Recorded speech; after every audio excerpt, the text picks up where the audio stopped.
ओम श्री गुरुवे नमः। गुरुर्ब्रह्मा गुरुर्विष्णु गुरुर्देवो महेश्वरः। गुरुर्साक्षात् परं ब्रह्म तस्मै श्री गुरुवे नमः। ओम पूर्णमद पूर्णमिदं पूर्णात् पूर्णम् उदच्यते पूर्णस्य पूर्णम् आदाय पूर्णम् एव अवशिष्यते। ओम शांति शांति शांति। ओम। प्रणाम भगवान श्री विचार सागर दर्पण स्वामी श्री मनोहरानंद जी महाराज। और हमारा छठा तरंग चल रहा है भगवान, जिसमें तर्क दृष्टि जो है वो अपनी शंका गुरु जी के पास रख रहे हैं। भगवान, यदि वह आत्मा सर्वत्र व्यापक है, यदि वह आत्मा सर्वत्र व्यापक है तो दिखता क्यों नहीं है? तो उत्तर में गुरु जी बता रहे हैं कि हे तात, मतलब हे प्रिय, वह आत्मा इन चरम चक्षुओं से नहीं दिखता, किंतु ज्ञान चक्षु के प्रदान करने से अर्थात समझाने से ही दिखता है, यानी कि समझ में आता है। देखिए, इस संसार में जितनी वस्तुएं नजर आती हैं उन सब के 5 अंश हैं। नंबर 1 नाम, यानी कि वाचक शब्द, बताने वाला शब्द, जैसे घड़ा, पुस्तक आदि। नंबर 2 है रूप, नाम रूप, जैसे भी आकार, आकार। और नंबर 3 है अस्थि, मतलब हैपना। और नंबर 4 है भांति, मतलब प्रतीत,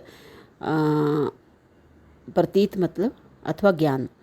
और नंबर 5 है प्रिय, जो प्यारा लगे। जैसे यह पुस्तक ही हमारे सामने है, जैसे यह पुस्तक ही हमारे सामने है, इसमें भी 5 अंश मौजूद हैं। जैसे इसका, इनकी पुस्तक का नाम भी है जो सामने दिख रहा है, तथा यह इसका आकार स्वरूप भी है और पुस्तक है। इस प्रकार इसका हैपना भी मौजूद है और इसका ज्ञान भी हो रहा है, तथा यह किसी न किसी को प्रिय भी है।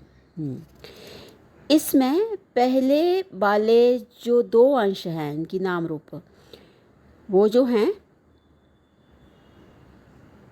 नाम रूप हैं, वे तो बदलते रहते हैं, इसलिए नाम और रूप का दर्शन माया का दर्शन कहलाता है। और इन पुस्तकों में, और इस पुस्तक में जो अस्थि, हैपन, भांति, ज्ञान और प्रिया की प्रियता नजर आ रही है, यही आत्मा का दर्शन है। नाम रूप यद्यपि सबके भिन्न भिन्न हैं, किंतु अस्थि, भांति और प्रिय ये तीनों सभी में एक ही रूप से व्यापक हैं। इसलिए हे शिष्य, अस्थि, भांति, प्रिय रूप आत्मा, सच्चित आनंद स्वरूप आत्मा को सर्वत्र व्यापक माना जाता है। बहुत ही सुंदर। तो अब बता रहे हैं कि उस आत्मा का किसी के साथ कोई संग, इनकी संबंध ना होने के कारण उसे असंग भी कहते हैं, क्योंकि संबंध 3 प्रकार के होते हैं। एक होता है सजातीय, जैसे एक शरीर का दूसरे शरीर से। नंबर 2 होता है विजातीय, जैसे शरीर का घड़े से।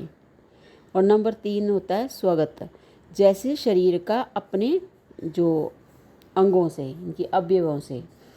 आत्मा में सजातीय संबंध तो तब होता जब आत्मा एक से अधिक होते, तब वो जो है वो सजातीय संबंध होता।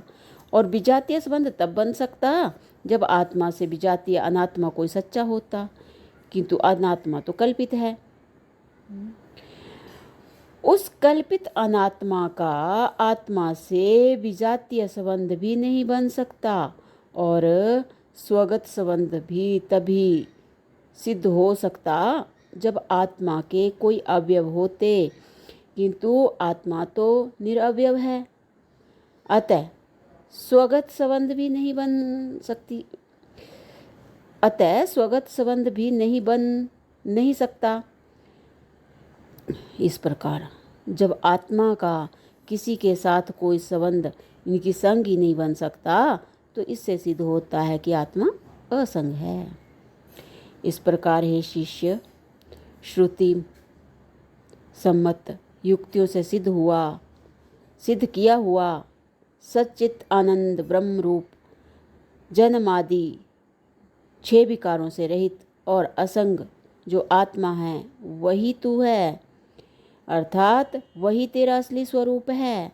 यहाँ अगृध देव के मैं कौन हूँ इस पहले प्रश्न का उत्तर समाप्त हुआ। तो अब अगृध देव के दूसरे प्रश्न का अभिप्राय था कि हे भगवान, हम देखते हैं कि जितने भी इस संसार में पदार्थ हैं उनका कोई ना कोई कर्ता, इनके बनाने वाला होता ही है। जैसे घड़े का कुम्हार, इसी भांति इस संसार का भी तो कोई ना कोई कर्ता होना ही चाहिए।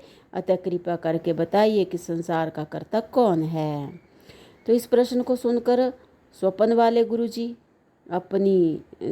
स्वामी जी कह रहे हैं कि इस प्रश्न को सुनकर स्वपन वाले गुरुजी उसी स्वपन अवस्था में अगृध देव को कहने लगे कि हे शिष्य, माया विशिष्ट चेतन, एक माया, दूसरा शुद्ध चेतन, तीसरा उस चेतन का आया हुआ माया में प्रतिबिंब यानी कि अक्स, ये तीनों जिसे ईश्वर कहते हैं वे ही इस जगत के कर्ता हैं, अर्थात वे ही इस संसार की उत्पत्ति, पालन और संहार करते हैं। और वे ईश्वर सर्वशक्तिमान, सर्वज्ञ, स्वतंत्र और व्यापक हैं। यद्यपि वैसे तो जीव का लक्ष्य अर्थात असली स्वरूप शुद्ध चेतन साक्षी आत्मा भी व्यापक ही है, और जीव के लक्ष्य अर्थ का ईश्वर के लक्ष्य अर्थ से अभेद, इनकी एकता है। किंतु अविद्या विशिष्ट चेतन, एक अविद्या, दूसरा शुद्ध चेतन और तीसरा उस चेतन का अविद्या में आया हुआ प्रतिबिंब, ये तीनों जो हैं, जो जीव का वाच्यार्थ है वह तो अल्पज्ञ, अल्पशक्तिमान, पराधीन और एक देशी की परिचिन्न अर्थात हद वाला है। हद वाला मतलब सीमित है, परिचिन्न है। तो अब बता रहे हैं कि अगली शंका है भगवान कि भगवान, जैसे जीव एक देशी है वैसे ईश्वर भी एक देशी है, अर्थात हद वाला क्यों नहीं माना जाता। तो गुरु जी बता रहे हैं कि हे शिष्य, हम देखते हैं कि जो पदार्थ हद वाले होते हैं उनका नाश भी होता है, और जिनका नाश होता है उनको उत्पन्न करने वाला भी कोई ना कोई अवश्य होता है। अतः यदि ईश्वर को भी हद वाला और नाश वाला मानकर उत्पन्न होने वाला मानोगे तो फिर ईश्वर को उत्पन्न करने वाला कौन है, यह प्रश्न खड़ा होगा। यदि यह कहा जाए कि ईश्वर अपने आप ही अपना कर्ता उत्पन्न करने वाला यानी कि है, तो आत्माश्रय दोष आ जाएगा,